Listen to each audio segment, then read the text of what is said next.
Hello बच्चों, welcome back to our channel. आज हम Bihar board class 12 political science 2027 के लिए 50 बहुत ही इंपॉर्टेंट वीवीआई ऑब्जेक्टिव क्वेश्चन करने वाले हैं। अगर आप एग्जाम में अच्छा स्कोर करना चाहते हो बच्चों तो वीडियो को पूरा देखिएगा। तो चलिए शुरू करते हैं क्वेश्चन नंबर 1 से। और सारे क्वेश्चन बहुत इंपॉर्टेंट है। ये सेट 5 है और इसके पहले जितना भी सेट है मैंने कराया, तो आप लोग डिस्क्रिप्शन में जाकर लिंक चेक कर लीजिएगा। यहाँ पर हमारा कॉन्टेंट है जिसके थ्रू हम लोग पढ़ेंगे। यहाँ पर जितना चैप्टर वो दिया गया है, किससे हम लोग कितना क्वेश्चन करने वाले हैं बच्चों। तो चलिए हम लोग यहाँ पे स्टार्टिंग करते हैं क्वेश्चन नंबर 1 से, जो कि हम लोग चैप्टर वाइज यहाँ पे पढ़ेंगे। जितने भी चैप्टर से इंपॉर्टेंट क्वेश्चन निकल के आते हैं बच्चों, वो सारे हम लोग को यहाँ पे कवर करना है। तो क्वेश्चन नंबर 1 क्या कहते हैं बच्चों, यहाँ पे देखो कि नाटो यानी कि जो नाटो बच्चों संस्था थी, ठीक ना, वो जवाब के सोवियत संघ निम्नलिखित में कौन सा सैन्य समझौता किया था। यानी कि बच्चों बोल रहा है कि जो अमेरिका था, ठीक है, वो एक नाटो का यहाँ पे स्थापना किया था जब वो उन लोगों का लड़ाई हो रहा था। तो उसके खिलाफ जो सोवियत संघ था बच्चों, वो अपना कौन सा गुट तैयार किया था। तो उस गुट का नाम क्या है बच्चों, तो उसका नाम था वर्षा संधि। इसको इंग्लिश में वर्षा पैक्ट के भी नाम से जानते हैं। चलिए क्वेश्चन नंबर 2 देखते हैं क्या कहता है यहाँ पे। क्यूबा मिसाइल संकट के समय अमेरिका के राष्ट्रपति का नाम कौन था। अमेरिका का राष्ट्रपति उस टाइम पे कौन थे बच्चों, जब क्यूबा मिसाइल संकट का समय था, पूछ रहा है यहाँ पे। तो जॉन एफ कैनेडी इनका नाम था। ऑप्शन नंबर क्या हो जाएगा, बी करेक्ट हो जाएगा। आगे बढ़ते हैं क्वेश्चन नंबर देखते हैं 3 क्या कहता है कि प्रथम गुट निरपेक्ष सम्मेलन जो कि 1961 में हुआ था, वो कितने देशों ने उसमें भाग लिया था। तो उनमें 25 देशों ने भाग लिया था, 25 कंट्री। ऑप्शन नंबर क्या हो जाएगा यहाँ पे, बी करेक्ट हो जाएगा। आगे बढ़ते हैं और यहाँ पे अध्याय 2 ध्रुवीयता के अंत से पढ़ेंगे क्वेश्चन। देखो यहाँ पे महत्वपूर्ण बच्चों, यहाँ पे देखो क्वेश्चन नंबर 4 बहुत महत्वपूर्ण है यहाँ पे, क्योंकि येलो मार्क किया गया है। सोवियत संघ के विघटन के बाद में कौन सा देश सोवियत संघ का उत्तराधिकारी राज्य बनकर और उसे सुरक्षा परिषद में स्थायी सीट मिली थी। तो बच्चों वो कौन सा यहाँ पे क्या बोल रहा है, देश था, ठीक है। तो हमारा आंसर हो जाएगा सी, रूसी संघ, ठीक है, रूसी संघ हो जाएगा। चलिए 5 देखिए, बर्लिन की दीवार को किस वर्ष गिराया गया था जिसे शीत युद्ध के अंत प्रतीक माना जाता है। तो बच्चों हमारा बर्लिन का जो दीवार है वो 1989 में गिराया गया था। ऑप्शन नंबर क्या हो जाएगा यहाँ पे, ए करेक्ट हो जाएगा। आगे बढ़ते हैं 6 नंबर क्वेश्चन देखते हैं क्या कहता है कि सोवियत संघ के प्रयोत्साही यानी कि पुनर्गठन और गिलास्तोन यानी खुलापन की नीतियों को किसने शुरू किया था। तो बच्चों इनका नाम क्या था, इनका नाम था मिखाइल गोर्बाचोव। ऑप्शन नंबर क्या हो जाएगा, बी करेक्ट हो जाएगा। अब हम लोग समकालीन दक्षिण एशिया से क्वेश्चन लेंगे। 7 नंबर क्वेश्चन से करते हैं, किस दक्षिणी एशिया देश में सबसे पहले अपने अर्थव्यवस्था का उत्तराधिकारी किया था। बच्चों कौन सा वो देश था पूछ रहा है, तो ये श्रीलंका था, ठीक है, श्रीलंका हो जाएगा।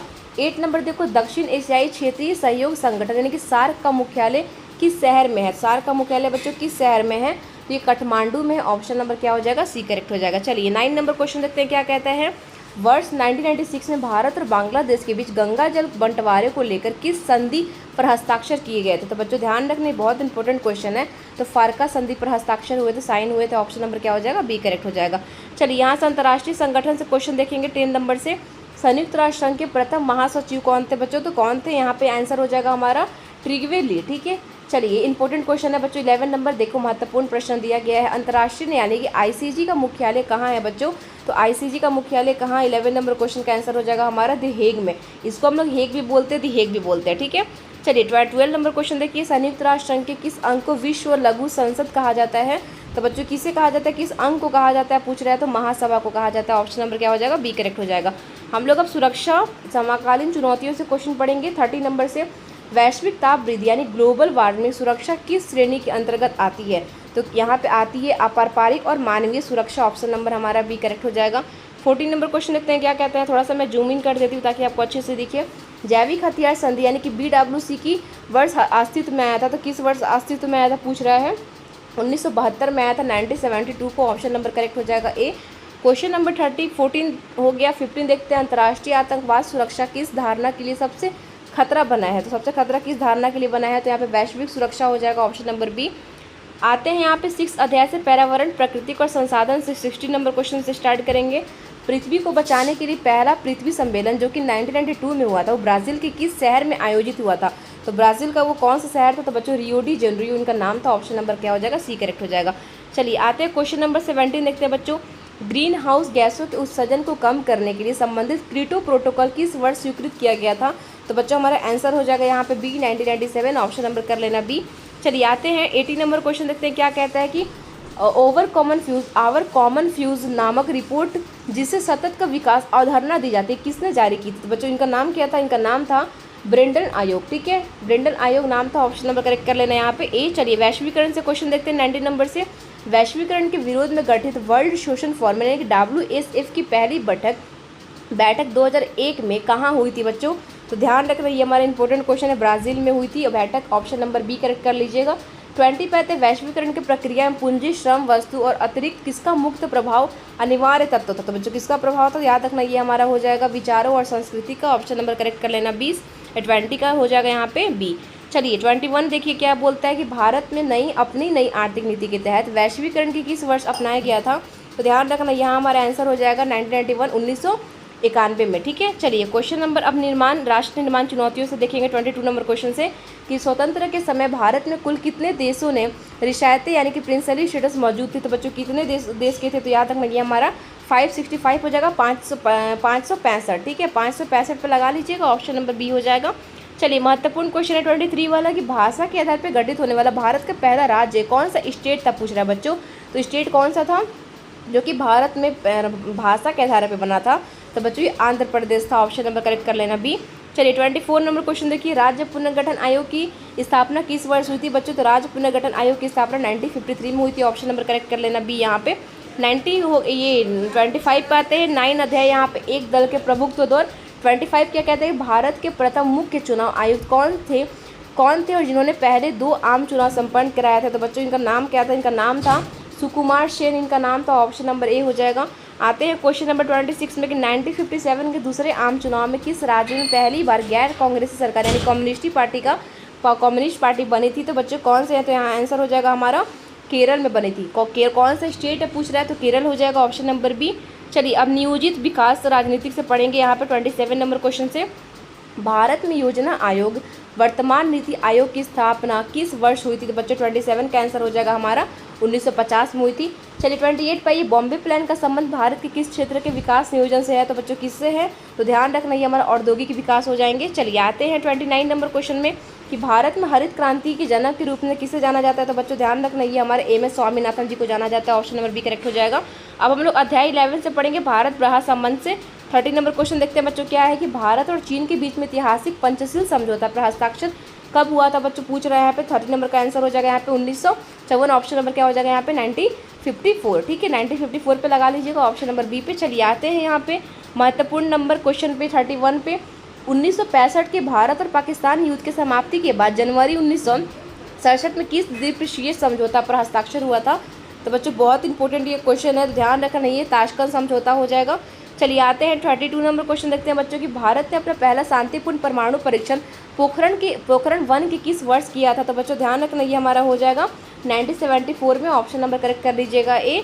चलिए आते हैं यहाँ पे कांग्रेस प्राणी चुनौतीपूर्ण वर्ष यानी कि 12 नंबर अध्याय से, और 33 नंबर क्वेश्चन देखेंगे 1964 में जवाहरलाल नेहरू के निधन के बाद, इनका जब निधन हुआ था नेहरू जी का, उनके बाद भारत के प्रधानमंत्री के रूप में सौमित्र किसे चुना गया था। तो बच्चों इनके बाद किसे चुना गया था, तो इनको लाल बहादुर शास्त्री जी सेकंड थे हमारे, तो ऑप्शन नंबर बी हो जाएगा। चलिए 34 देखिए, कांग्रेस पार्टी के भीतर कदावर प्रभावशाली नेताओं के उस समूह को क्या कहा जाता था जिन्होंने इंदिरा गांधी के प्रधानमंत्री बनने का भूमिका निभाया था। तो बच्चों ध्यान रखना ये हमारा हो जाएगा सिंडिकेट हो जाएगा, सिंडिकेट लगा लीजिएगा। चलिए 35 देखिए, 1967 के विधानसभा चुनाव में विपक्षी दलों को बनाई गई संयुक्त सरकारों को किस नाम से जाना जाता है। तो किस नाम से जानते हैं, तो याद रखना ये हमारा हो जाएगा संवैधानिक सरकार है। ठीक है, चलिए अब आते 30 नंबर क्वेश्चन से, 30 नंबर अध्याय पढ़ेंगे लोकतांत्रिक पुनर्स्थापना और आपातकाल से। 36 नंबर क्वेश्चन क्या कहता है बच्चों, थोड़ा सा मैं जूम आउट कर देती हूँ ताकि आपको अच्छे से दिखिएगा। जून 1975 यानी कि जून 1975 में भारत में राष्ट्रीय आपातकाल लागू करने की सिफारिश राष्ट्रपति फरुखुद्दीन अली अहमद से किसने की थी। तो बच्चों इनका नाम क्या था, 36 का आंसर हो जाएगा हमारा इंदिरा गांधी। ठीक है, चलिए 37 देखो, आपातकाल के बाद 1977 के आम चुनाव में किस राजनीतिक दलों के केंद्र में स्पष्ट बहुमत मिला और पहली गैर कांग्रेसी सरकार बनी थी। तो बच्चों ये हमारा हो जाएगा जनता पार्टी को मिला था, ऑप्शन नंबर बी करेक्ट कर लीजिएगा। 38 नंबर देखिए, आपातकाल के दौरान की गई जातीयतों की जांच के लिए जनता पार्टी सरकार द्वारा किस आयोग का गठन किया गया था। तो कौन सा आयोग का, तो यहाँ पे सा आयोग हो जाएंगे, ऑप्शन नंबर बी। 39 देखते हैं यहाँ पे 14 अध्याय से क्षेत्रीय कंसाय से कि पंजाब में शांति व्यवस्था बहाली के लिए 1985 में राजीव गांधी लोंगोवाल समझौता और किस नाम से जाना जाता है। तो बच्चों और किस नाम से जानते हैं, तो इनको जानते हैं पंजाब समझौता के नाम से। ठीक है, चलिए 40 नंबर क्वेश्चन देखते हैं, पूर्वोत्तर के राज्य असम में अवैध प्रवासियों के खिलाफ चलाए गए असम आंदोलन किस वर्ष असम समझौता इसको समाप्त किया था। तो बच्चों ध्यान रखना ये किया था 1985 को, ऑप्शन नंबर करेक्ट कर लेना बी। 41 देखो, मिजो नेशनल फ्रंट यानी कि MNF के नेता कौन थे जिन्होंने दर्शकों के विद्रोह के बाद भारतीय संघ के भीतर मुख्यमंत्री पद को शपथ लिया था। तो बच्चों वो कौन थे? इनका नाम था लालडेंगा। ठीक है, चलिए आते हैं यहाँ पे अध्याय 15 में, जो कि नाम है भारतीय राजनीतिक नए बदलाव। ठीक है, 42 से देखते हैं। वर्ष 1989 के आम चुनाव के बाद केंद्र में राष्ट्रीय मोर्चों की सरकार के किन दो विपरीत विचारधाराओं वाले दलों ने बाहर समर्थन किए दिया था? तो बच्चों कौन थे? तो इनका नाम था भाजपा और वर्मा मोर्चा। ठीक है, वाम मोर्चा और भाजपा था, ऑप्शन नंबर बी कर लीजिएगा। 43 देखते हैं बच्चों के अन्य पिछड़ा वर्ग यानी कि ओबीसी को केंद्रीय नौकरी में 27% आरक्षण देने की सिफारिश किस आयोग की रिपोर्ट पर लागू की गई थी? तो बच्चों इनका कौन सा आयोग था? ये मंडल आयोग था। ठीक है, चलिए आते हैं 44 नंबर क्वेश्चन पे, देखते हैं कि बहुमत समाज पार्टी यानी कि बीएसपी की स्थापना 1984 के किसके नेतृत्व से की गई थी? तो बच्चों किसके नेतृत्व से? ध्यान रखना, ये हमारा कांसीराम हो जाएंगे। आते हैं 60 नंबर अध्याय से बच्चों, जिसका नाम है लोकतांत्रिक व्यवस्था और का संकट। ठीक है, 45 नंबर क्वेश्चन देखते हैं। वर्ष 1974 में बिहार के छात्र आंदोलन का नेतृत्व स्वीकार करते हुए जयप्रकाश नारायण ने किस क्रांति का आह्वान किया था? तो बच्चों क्या नाम था? हो जाएगा हमारा संपूर्ण क्रांति। संपूर्ण क्रांति का नारा किसने लगाया था? जयप्रकाश नारायण। ये सभी क्वेश्चन आता है। 46 देखते हैं।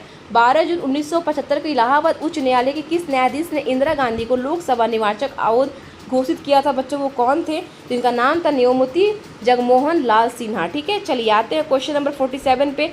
1974 के देशव्यापी ऐतिहासिक रेलवे हड़ताल ने नेतृत्व किस नेता ने किया था? तो बच्चों इसका नाम था George Fernandes. Option number correct हो जाएगा ए। अब अध्याय हम लोग 17 से देखेंगे, हाल के राजनीतिक घटनाक्रम। ठीक है, चलो 48 नंबर क्वेश्चन देखते हैं। क्या कहते हैं कि वर्ष 2014 से 2019 तक के लोकसभा चुनाव में गठबंधन ने स्पष्ट बहुमत प्राप्त केंद्र की सरकार बनाई गई थी। तो बच्चों कौन सा? तो ये हमारा कौन सा है? तो हमारा हो जाएगा राजग, यानी कि राजग हो जाएगा एनडीए। ऑप्शन नंबर क्या हो जाएगा यहाँ पे? चलो बी हो जाएगा राजग। चलिए आते हैं 49 नंबर क्वेश्चन में, जो बहुत महत्वपूर्ण क्वेश्चन है। भारतीय योजना आयोग के स्थान पर 1 जनवरी 2015 को स्थापित नीति आयोग के पद अध्यक्ष कौन थे? तो बच्चों कौन थे? इनका नाम क्या था? इनका नाम था बच्चों यहाँ पे प्रधानमंत्री, कौन होते हैं? तो प्रधानमंत्री होते हैं। तो ऑप्शन नंबर क्या हो जाएगा? बी करेक्ट हो जाएगा, पीएम। बच्चों ये हमारा लास्ट क्वेश्चन है। ठीक है, 50 क्या कहता है कि जम्मू कश्मीर के विशेष दर्जा देने वाले अनुच्छेद 370 के मुख्य प्रावधानों के संसद द्वारा किस वर्ष निरीक्षित किया गया था? तो बच्चों 2019 को कर दिया गया था। ठीक है, 2019 को किया गया था। ऑप्शन नंबर क्या हो जाएगा हमारा बच्चों? बी करेक्ट हो जाएगा। तो बच्चों उम्मीद है कि वीडियो आपको अच्छी लगी हो 50 ऑब्जेक्टिव क्वेश्चन के लिए और आपके लिए हेल्पफुल होंगे। तो वीडियो पसंद आई होगी तो लाइक कर दीजिएगा बच्चों, चैनल को सब्सक्राइब कर दीजिएगा और अपने दोस्त शेयर जरूर करना। तो मिलते हैं अगले इंपॉर्टेंट वीडियो के साथ में। तब तक मेरे डिस्क्रिप्शन में लिंक दिया गया टेलीग्राम का, आप लोग मुझे वहाँ से ज्वाइन करके मैसेज करना, मैं आपको PDF प्रोवाइड करा दूँगी। ठीक है।